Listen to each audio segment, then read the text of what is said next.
Morning to all of my dear students. आप सभी के लिए हमारी तरफ से बहुत ही प्यारी सी गुड मॉर्निंग है।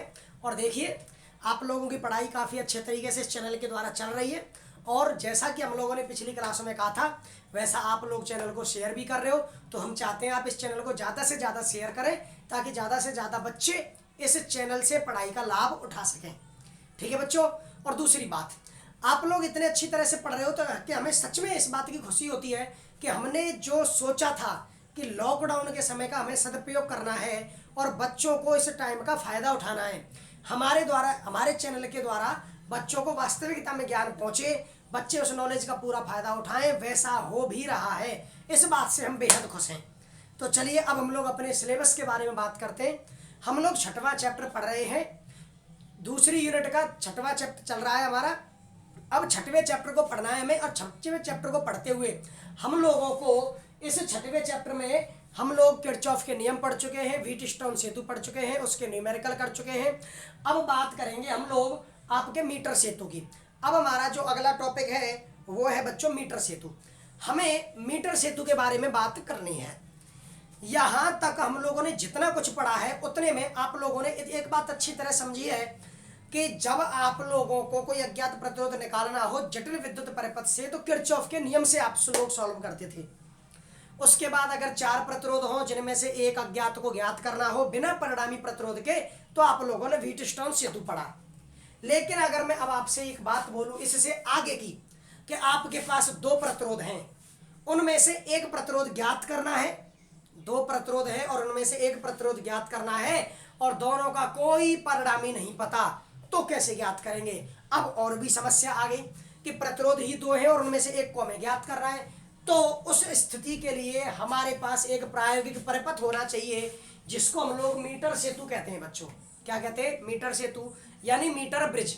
हम लोग मीटर सेतु एक ऐसा उपकरण है हमारे पास जिसकी सहायता से हम उस प्रतिरोध को ज्ञात कर सकते हैं। तो मीटर सेतु किसी अज्ञात प्रतिरोध को ज्ञात करने का एक प्रायोगिक उपकरण है जो व्हीटस्टोन सेतु की संतुलन अवस्था के सिद्धांत पर कार्य करता है। जो मीटर से वो व्हीटस्टोन सेतु की संतुलन अवस्था के सिद्धांत पर कार्य करता है। आपसे कोई भी कहीं भी मीटर सेतु का सिद्धांत पूछेगा तो आप लोग जवाब देंगे कि मीटर सेतु का सिद्धांत होता है व्हीटस्टोन सेतु की संतुलन अवस्था। व्हीटस्टोन सेतु की संतुलन अवस्था मतलब आपके शून्य विक्षेप अवस्था। क्लियर है? फिर इसकी जो रचना है, रचना समझ में आएगी। मैं इसकी रचना करता हूं, डायग्राम बनाता हूं, फिर आप लोगों को इसकी रचना समझ में आ जाएगी। तो देखिए, इसमें क्या होता है, इसमें 1 मीटर लंबा तार होता है। इसमें 1 मीटर लंबा तार होता है।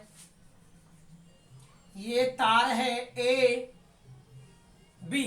ये 1 मीटर लंबा तार होता है, वो होता है नाइक्रोम, मैंगनीज और कॉन्स्टेंटन। नाइक्रोम का होगा या मैंगनीज का होगा या कॉन्स्टेंटन का। ये आदर्श प्रतिरोध कहे जाते हैं। इन पर ताप का प्रभाव नगण्य होता है। 5वें चैप्टर में हम लोगों ने चालकता और प्रतिरोधकता पर ताप का प्रभाव पढ़ा था।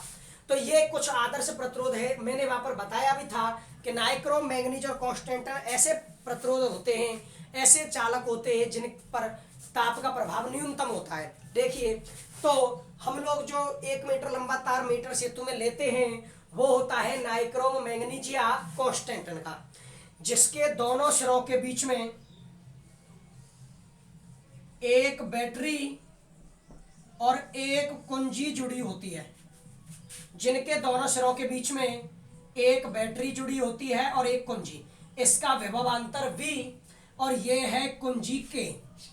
ओके, आपके ये जो तार है, तार के दोनों सिरों पर, तार के दोनों सिरों पर 2 L आकार की पत्तियां लगी होती हैं। इस प्रकार गौर से देख लीजिए, ये है भी 2 L आकार की पत्तियां लगी होती हैं।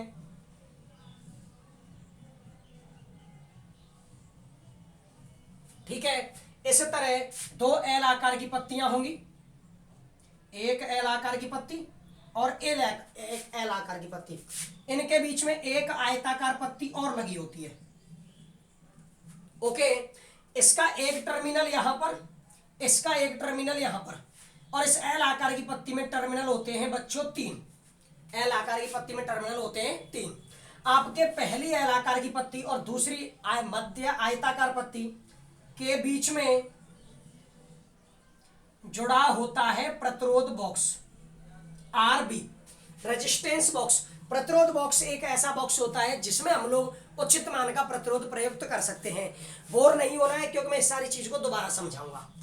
अच्छा, दूसरी एल आकार की पत्ती और दूसरी आयताकार पत्ती के बीच में जुड़ा होता है वह अज्ञात प्रतिरोध जो हमें ज्ञात करना है, ठीक है, एस। और यह प्रतिरोध बॉक्स से प्रयुक्त किया जाएगा प्रतिरोध आर। क्लियर है? आपके जो मध्य टर्मिनल है इससे जुड़ा होता है गैल्वेनोमीटर और गैल्वेनोमीटर से जॉकी जे, गैल्वेनोमीटर से जॉकी जे। अब आप लोग सोच रहे होंगे कि सर आपने ऐसे क्यों किया, इसके ऊपर हुए। सोचिए कि अगर मैं इस तार को ऐसे निकाल देता तो इसका मतलब है कि ये तार यहां पर टच होगा, ये तार यहां पर टच हो गया, लेकिन हमें ये जॉकी वाला तार इस पर टच नहीं कराना। और जब टच नहीं कराना है तो आप इस तार को ऐसे घुमा कर लाओगे। इसका मतलब है कि ये तार इसके ऊपर से आ रहा है, इसके टच नहीं है। क्लियर है? दूसरी बात, एक बात अच्छी तरह याद रखना आप लोग कि ये जो सर्किट मैं बना रहा हूं ये आपका प्रैक्टिकल टॉपिक है। मीटर सेतु और विभवमापी अब मैं जो कुछ पढ़ाऊंगा ये इंपॉर्टेंट इसलिए होता है क्योंकि ये प्रैक्टिकल भी होता है। और ये जब प्रैक्टिकल में मिलता है तो ये एक मेजर प्रैक्टिकल है, चाहे मीटर सेतु हो चाहे विभवमापी। और मेजर प्रैक्टिकल आपका 10 नंबर का आता है। जब प्रैक्टिकल होंगे तो मेजर प्रैक्टिकल 10 नंबर का आएगा, वहां पर सर्किट आप ऐसा ही बनाओगे। क्लियर? तो समझ लिए ये इसमें क्या होता है। इसमें 1 मीटर लंबा नाइक्रोमैग्नीजा कांस्टेंटन का तार होता है जिसके सिरों के बीच में एक बैटरी और एक कुंजी जुड़ी होती है। जोड़ दी? अच्छा, इस तार के सिरों पर 2 एल आकार की पत्तियां लगी होती हैं, ठीक है। इनके बीच में एक आयताकार पत्ती लगी होती है। पत्तियां तांबे की हैं, जो कि चालक है। पत्तियां तांबे की हैं। पहली आयताकार एल आकार की पत्ती और आयताकार पत्ती के बीच में जुड़ा हुआ है प्रतिरोध बॉक्स, रेजिस्टेंस बॉक्स, जो प्रतिरोध आर का काम करेगा। आयताकार पत्ती और दूसरी एल आकार की पत्ती के बीच में जुड़ा हुआ है प्रतिरोध एस, जो अज्ञात प्रतिरोध है जिसका मान हमें ज्ञात करना है। आपकी आयताकार पत्ती के मध्य टर्मिनल से, आयताकार पत्ती के मध्य टर्मिनल से हम लोगों ने एक तार के द्वारा धारामापी को जॉकी जैसे जोड़ दिया। जॉकी ऐसे तार, जैसे ये मार्कर है, ऐसी स्थिति की होती है, पेनुमा होती है धातु की, जिसको हम लोग इस तार पर आगे पीछे खिसका सकते हैं, ऐसी। समझ रहे हो? तो इसको जॉकी कहते हैं। इसको क्या कहते हैं? जॉकी। क्लियर है? ये इसकी रचना है। तो आप लोग बताइए मीटर सेतु की संरचना में क्या क्या होता है। मीटर सेतु की संरचना में एक लकड़ी के पट्टे पर कसा हुआ 1 मीटर लंबा तार होता है। 1 मीटर का मतलब 100 सेंटीमीटर लंबा। दूसरी बात, इस पर एल आकार की पत्तियां लगी होती है और एक मध्य आयताकार पत्ती।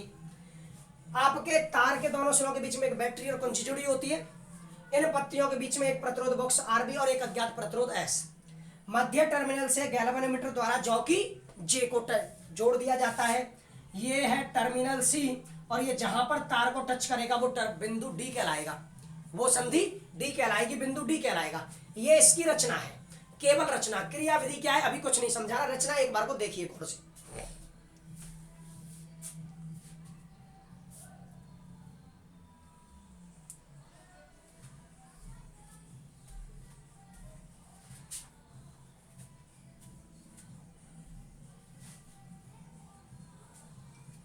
चलिए, अब आप लोगों ने संरचना को आराम से देख लिया, अब क्रियाविधि समझाते हैं।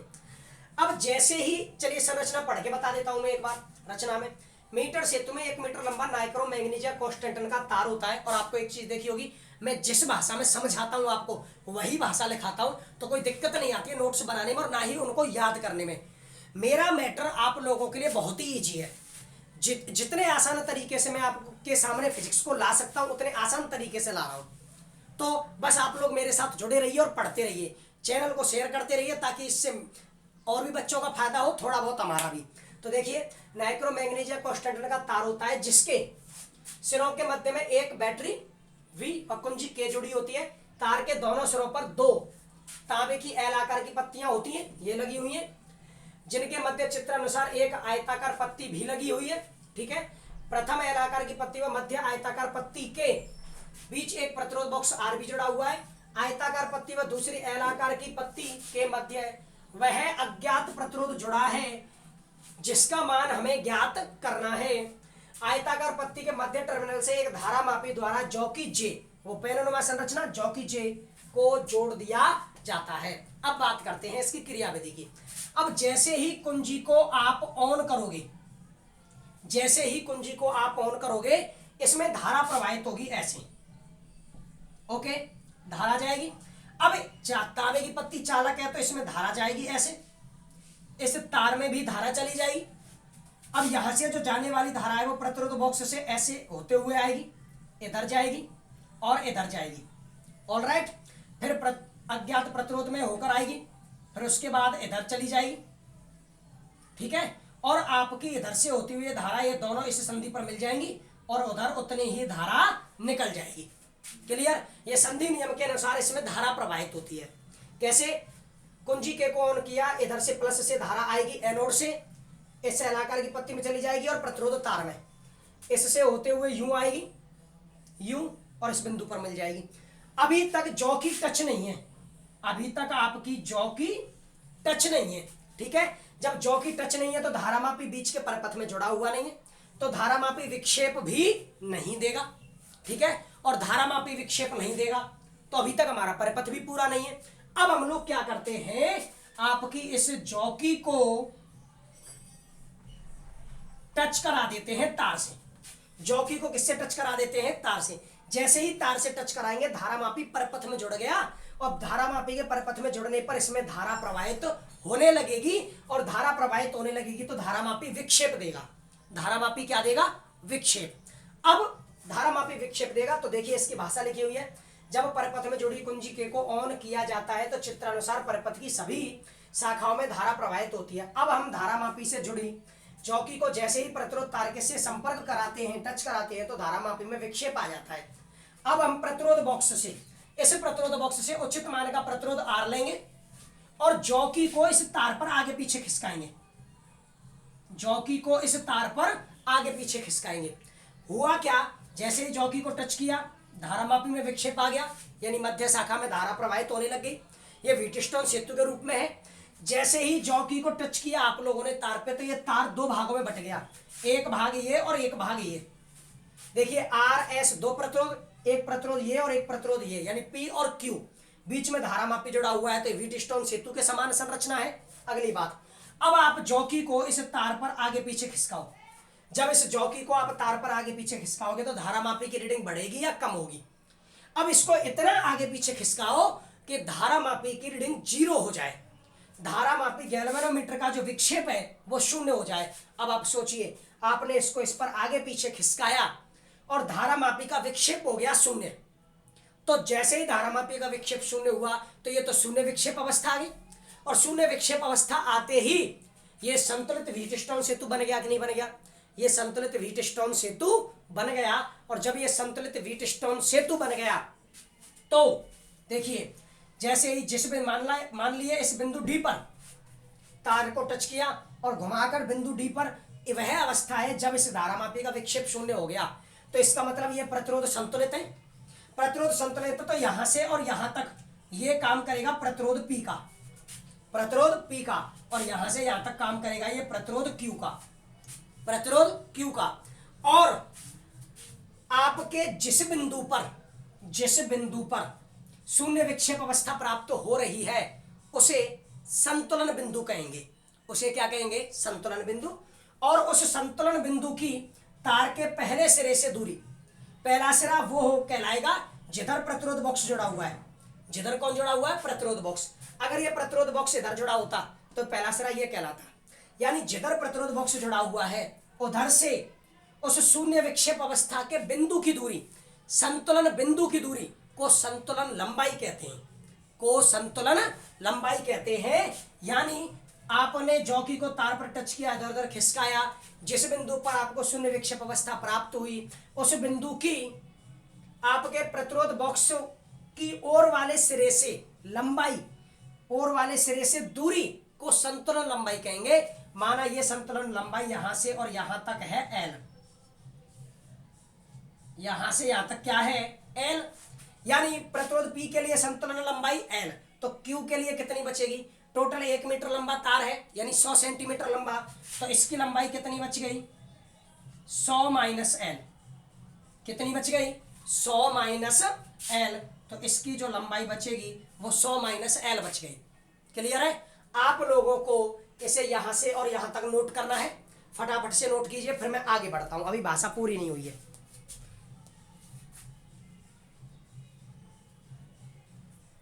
चलिए अब हम लोग इस भाषा को मिटा देते हैं।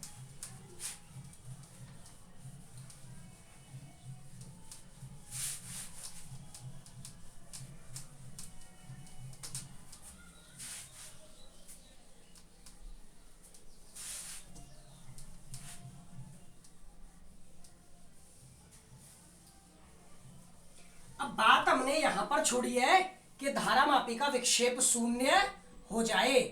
अब धारामापी का विक्षेप शून्य हो जाए तो देखिए आगे लिखते हैं, इस अवस्था में आपका जो प्रतिरोध तार है, प्रतिरोध तार दो भागों में बट जाता है, दो भागों में बट जाता है। जो प्रतिरोध P व Q का कार्य, जो प्रतिरोध P व Q का कार्य करते हैं, यानी शून्य विक्षेप अवस्था में आपका जो प्रतिरोध तार दो भागों में बट गया, P और Q का कार्य करेंगे, तो जिस बिंदु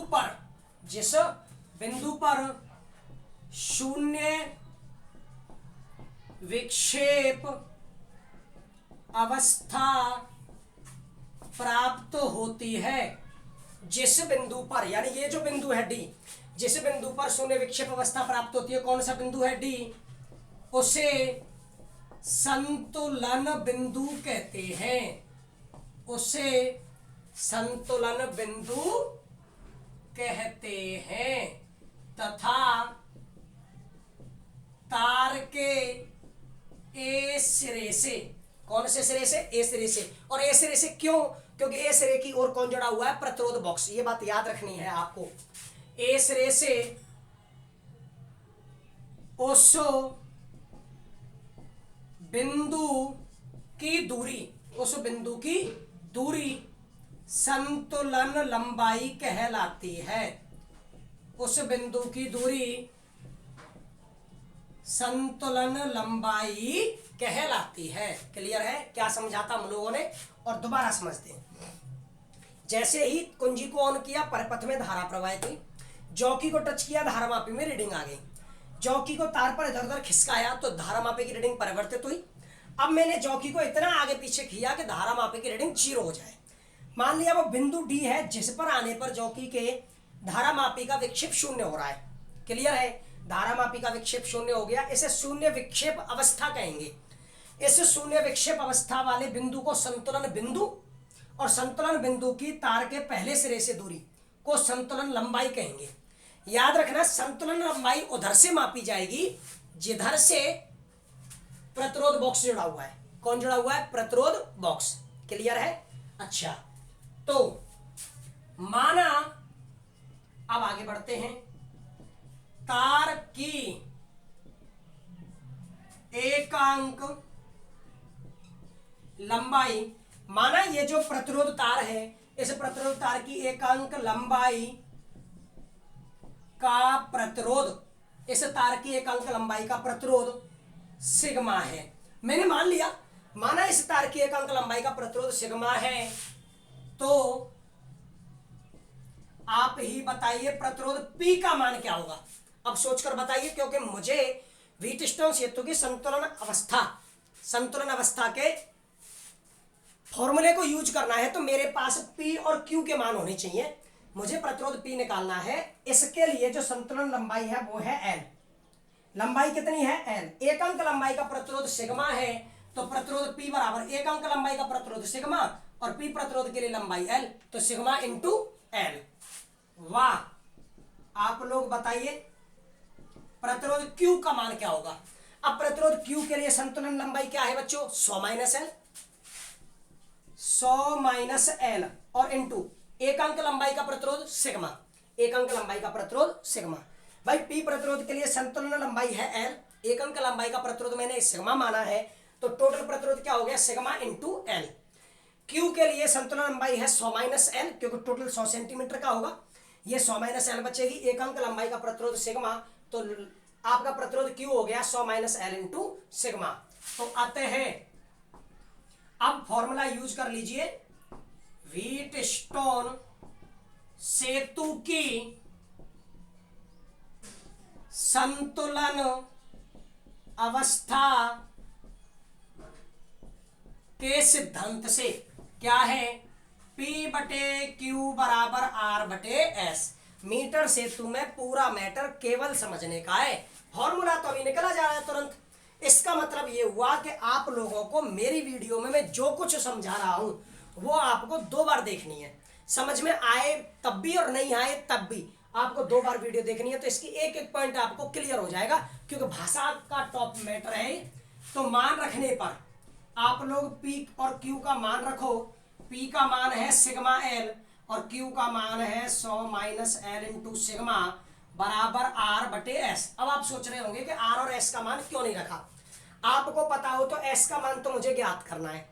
आर प्रतिरोध बॉक्स में से लिया गया प्रतिरोध था 1 ओम 2 ओम, मैंने ले लिया 2 ओम, तो मुझे पता है आर का मान 2 ओम है, तो मुझे पी और क्यू को हटाना था, सिग्मा से सिग्मा कट गया, तो आप लोग ऐसा कीजिए वज्रगुणा कर दीजिए, तो एस बराबर एस को इधर लाए तो आर इंटू 100 माइनस एल ऊपर चला जाएगा और एल आ जाएगा नीचे।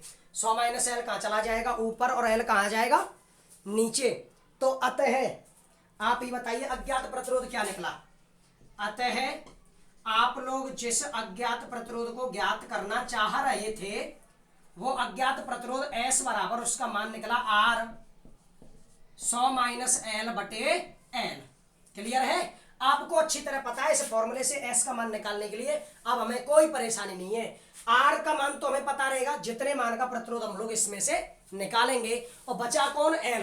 तो जब हम लोग जॉकी को इस तार पर आगे पीछे खिसकाएंगे तो हमें पैमाना लगा होता है इस तार की बगल में 100 सेंटीमीटर लंबा, तो मान लीजिए यहाँ पर संतुलन लंबाई प्राप्त हो रही है, तो पैमाने पर नाप लेंगे लंबाई कितनी है, यहाँ से यहाँ तक मान लो 60 सेंटीमीटर है, तो 60 सेंटीमीटर, एल का मान 60।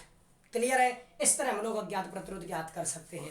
इसके अलावा 2 बातें बता रहा हूं मैं, उनको आप चाहो तो लिख सकते हो, नहीं लिखना चाहो कोई दिक्कत नहीं है, लेकिन याद रखना सबसे पहली बात कि ये जो मीटर सेतु है, मीटर सेतु कार्य करता है व्हीटस्टोन सेतु के सिद्धांत पर, यह आपको लिखा हुआ है आपके पास। अब बात करते हैं उन 2 पॉइंटों की जो इंपॉर्टेंट है। सबसे पहली बात, आप लोग मीटर सेतु में संतुलन लंबाई उस सिरे से मापेंगे जिस सिरे की ओर प्रतिरोध बॉक्स जुड़ा हुआ है। चाहो तो आप इसको नोट करके लिख सकते हो, बोल रहा हूं पहला पॉइंट, नोट का पहला पॉइंट लिखना चाहो लिख लेना कि मीटर सेतु में संतुलन लंबाई तार के उस सिरे से मापेंगे जिधर प्रतिरोध बॉक्स जुड़ा हुआ है। पहला पॉइंट हो गया। अब दूसरा पॉइंट, अगर ये मीटर सेतु पूर्णतः सुग्राही है, मीटर सेतु सुग्राही है, ठीक है, तो सुग्राही मीटर सेतु में संतुलन लंबाई कितनी प्राप्त होनी चाहिए, ये कॉम्पिटेटिव क्वेश्चन भी बन जाता है कि आपके मीटर सेतु में सुग्राही हो यानी 100% प्योर हो, बिल्कुल सही काम कर रहा हो, तो संतुलन लंबाई कितनी आनी चाहिए। अगर ये पूर्णतः सुग्राही है तो आपका जो बिंदु है संतुलन बिंदु वो तो बीच में आना चाहिए। कहां आना चाहिए, बीच में। तो जब ये बीच में आना चाहिए तो आप ही बताइए संतुलन लंबाई कितनी हो गई, पूरा 100 सेंटीमीटर का, बीच में आना चाहिए तो 50 सेंटीमीटर। तो दूसरा पॉइंट इस तरह लिखना है, पूर्णतया सुग्राही मीटर सेतु, पूर्णतया सुग्राही मीटर सेतु में संतुलन लंबाई 50 सेंटीमीटर प्राप्त होती है। कितनी प्राप्त होती है, 50 सेंटीमीटर प्राप्त होती है। क्लियर, आप लोगों को ये 2 पॉइंट लिख लेने थे। अब उसके बाद में अगर अब ये आप लोगों ने अच्छी तरह समझ लिया, समझ में आ गया, आप लोगों को ये यहां से यहां तक नोट करना है। उसके बाद मैंने जो 2 पॉइंट बोले थे वो लिखने हैं आपको, ठीक है। अब उसके बाद में इसका एक छोटा सा पॉइंट और मैं करा रहा हूं, अगर आप लोगों को कोई भी समस्या आई हो तो मैं एक बार आपसे यही रिक्वेस्ट करूंगा कि आप वीडियो को दोबारा देख ले, बिल्कुल क्लियर हो जाएगा। अब बात करते हैं हम लोग कि ये जो मीटर सेतु है, इस मीटर सेतु की सीमाएं क्या है, लिमिटेशंस क्या है मीटर सेतु की, क्या क्या कमी है इसमें। लिमिटेशंस सबसे पहली, आप लोग जॉकी को तार पर गढ़ाकर नहीं चलोगे, आप लोगों ने ऐसे गढ़ाकर नहीं चलोगे इसको, जॉकी को इस तार पर। क्यों? ऐसा करने से तार किसी जगह पतला हो जाता है, ठीक है, पतला होने पर अनुप्रस्थ काट क्षेत्रफल बदल जाता है, तो इसके प्रतिरोध का मान भी बदल जाता है, ठीक है। तो सीमाओं में सबसे पहले मीटर सेतु के तार पर जॉकी को गड़ाकर नहीं चलना चाहिए। अब गड़ाकर क्यों नहीं चलना चाहिए? क्योंकि इससे तार की मोटाई में परिवर्तन हो जाता है, इससे तार की मोटाई में परिवर्तन हो जाता है, जिससे जो तार का प्रतिरोध है, प्रतिरोध बदल जाएगा, और अगर प्रतिरोध बदल गया तो इसकी रीडिंग भी बदल जाएगी। दूसरा पॉइंट, ज्यादा समय तक परिपथ में, ज्यादा समय तक परिपथ में धारा प्रवाहित नहीं हो। और ज्यादा समय तक परिपथ में धारा प्रवाहित क्यों नहीं हो? क्योंकि इससे तार गर्म हो सकता है, क्योंकि इससे जो तार है वो तार गर्म हो सकता है। क्लियर है बच्चों? तो आप लोगों ने आज की क्लास में मीटर सेतु पढ़ा, मीटर सेतु की रचना की, सिद्धांत पढ़ा, उसकी क्रियाविधि पढ़ी, अज्ञात प्रतिरोध ज्ञात करने का फॉर्मूला पढ़ा, नोट में 2 पॉइंट भी पढ़े कि संतुलन लंबाई उस सिरे से मापेंगे जिधर प्रतिरोध बॉक्स जुड़ा हुआ है, और दूसरा पॉइंट, पूर्णतया सुग्राही मीटर सेतु में संतुलन लंबाई 50 सेंटीमीटर आती है। उसके बाद आप लोगों ने सीमाएं भी पढ़ ली कि आप लोग इस पर जॉकी को गड़ाकर नहीं चलोगे, गड़ाकर चलोगे तार पतला हो सकता है, घिस जाएगा, पतला हो जाएगा, टूट भी सकता है, और आपके उसका अनुप्रस्थ काट क्षेत्रफल बदलने से प्रतिरोध भी बदल जाएगा, क्योंकि अनुप्रस्थ काट क्षेत्रफल पर निर्भर करता है प्रतिरोध। दूसरी बात, इसमें ज्यादा समय तक धारा प्रवाहित ना करें, केवल धारा उतने ही समय तक प्रवाहित करें जितने समय तक आप इसमें प्रैक्टिकल कर रहे हो, ठीक है, क्योंकि इससे तार गर्म हो सकता है। क्लियर? इस तरह आप लोगों ने मीटर सेतु पढ़ा। अब हम लोग इसके न्यूमेरिकल पढ़ लेते हैं। जो कुछ लिखा था उसके बाद ये भी लिखना था। अब आगे बढ़ जाते हैं। चलिए, इसके जो एग्जाम्पल हैं, न्यूमेरिकल हैं, उनको करके फ्री करते हैं, ताकि आप लोग मीटर सेतु से कंप्लीटली फ्री हो जाओ। तो देखिए, इसमें एक ही एग्जाम्पल दे रखा है, आपका एग्जाम्पल नंबर 4, आपका 6.4। अब एग्जाम्पल नंबर 6.4 क्या कह रहा है? मीटर सेतु के एक प्रयोग में प्रयुक्त प्रतिरोध बॉक्स से 8 ओम का प्रतिरोध, मैंने बताया था आरबी से हम लोग एक प्रतिरोध निकालेंगे, तो यहां पर आर का मान 8 ओम है। अज्ञात प्रतिरोध के लिए अविक्षेप की स्थिति तार के उच्च विभव सिरे से, उच्च विभव सिरा एनोड वाला जिधर प्रतिरोध बॉक्स जुड़ा हुआ है, संतुलन लंबाई प्राप्त हो रही है एल बराबर 45.5 सेंटीमीटर, यानी ये सुग्राही नहीं, 4.5 सेंटीमीटर कम प्राप्त हुई है। अज्ञात प्रतिरोध का मान ज्ञात करना है, तो एस बराबर, बोलिए क्या फॉर्मूला है? आर 100 माइनस एल बटे एल। आपके पास आर है और एल है। क्लियर है? उसके बाद में दूसरा पॉइंट क्या कह रहा है? यदि प्रतिरोध बॉक्स में अज्ञात प्रतिरोध की स्थितियों को बदल दिया जाए, वेरी गुड, ये कह रहा है कि पहले इधर प्रतिरोध बॉक्स जुड़ा हुआ था, अज्ञात प्रतिरोध इधर, अगर इनको बदल दिया जाए तो संतुलन लंबाई क्या होगी?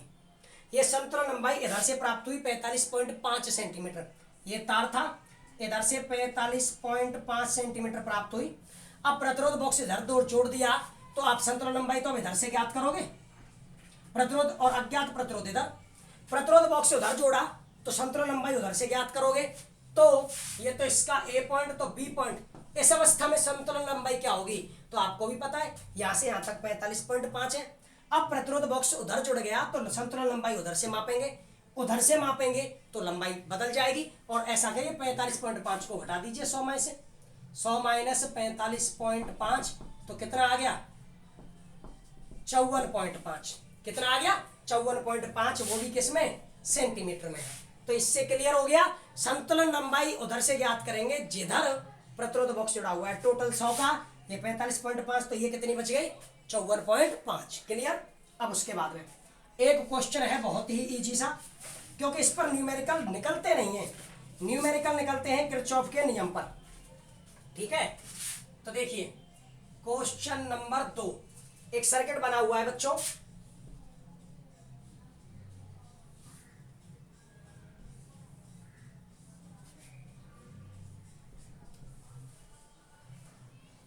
ये है बच्चों 6 वोल्ट का, ये है एक्स जिसको मुझे ज्ञात करना है, और ये है 3 ओम, ये ए और ये बी, ये गैल्वेनोमीटर जुड़ा हुआ है और गैल्वेनोमीटर से ये जॉकी जे, ये संतुलन लंबाई आ रही है 40 सेंटीमीटर और ये आ रही है 60 सेंटीमीटर। क्लियर।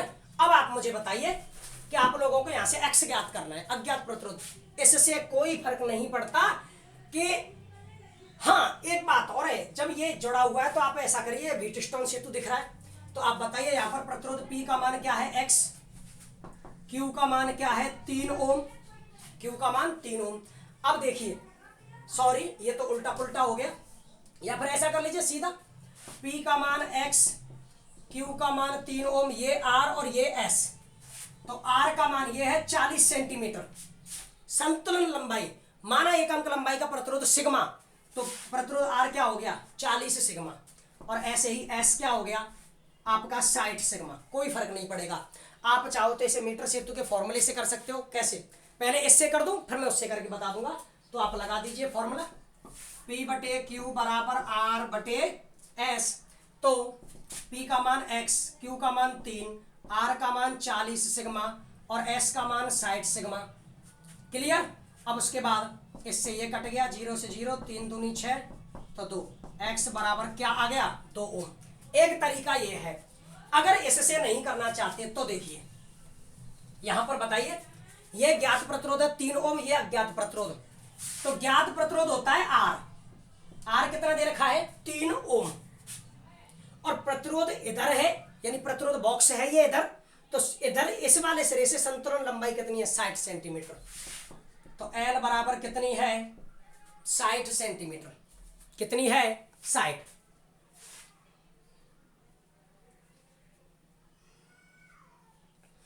अच्छा, अब आप लोगों को अच्छी तरह पता है कि देखिए प्रतिरोध इधर जुड़ा हुआ है 3 ओम जो ज्ञात प्रतिरोध है यानी R, ये RB से लिया गया होगा, RB इधर है तो संतुलन लंबाई इधर से मापोगे कितनी 60 सेंटीमीटर।